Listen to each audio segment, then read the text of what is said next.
తెలంగాణ రాష్ట్రంలో బీసీ కులాల అభివృద్ధికి ప్రభుత్వం కీలక నిర్ణయాలు తీసుకుంటుంది. రాష్ట్రంలో ఏర్పాటు చేసిన వివిధ కుల కార్పొరేషన్లకు త్వరలోనే నిధులు కేటాయిస్తూ వాటి విధులు మరియు బాధ్యతలపైన స్పష్టమైన ఉత్తర్వులు జారీ చేయనున్నట్లుగా మంత్రి పొన్నం ప్రభాకర్ వెల్లడించారు.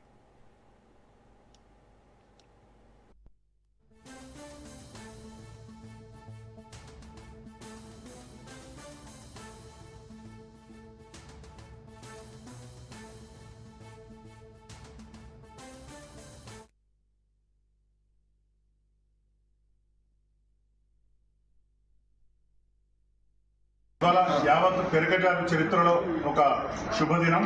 ఎందుకంటే గతంలో ఎన్నడూ లేని విధంగా తెలంగాణ రాష్ట్రంలో పెరగ కులస్తుల అభివృద్ధి సంక్షేమం కోసం తెలంగాణ రాష్ట్ర ప్రభుత్వం ఒక ప్రత్యేక కార్పొరేషన్ ఏర్పాటు చేసింది. ఈ కార్పొరేషన్ పాలక మండలి చైర్మన్, వైస్ చైర్మన్లుగా కూడా మనందరం ఎవరైతే కోరుకున్నామో యావత్ 33 జిల్లాల తెలంగాణ ప్రజలంతా ఎవరినైతే కోరుకున్నారో వారే చైర్మన్, వైస్ చైర్మన్గా ఇవాళ నియామకమయ్యారు.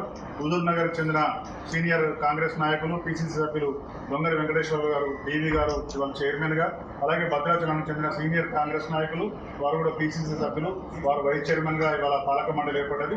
వాళ్ళిద్దరు కూడా రాష్ట్ర బీసీ సంక్షేమ శాఖ మంత్రి పొన్నం ప్రభాకర్ గారు, అలాగే బీసీ సంక్షేమ శాఖ కమిషనర్ బాలవాణి గారు వారి సమక్షంలో ఇవాళ ఛార్జ్ కూడా తీసుకున్నారు.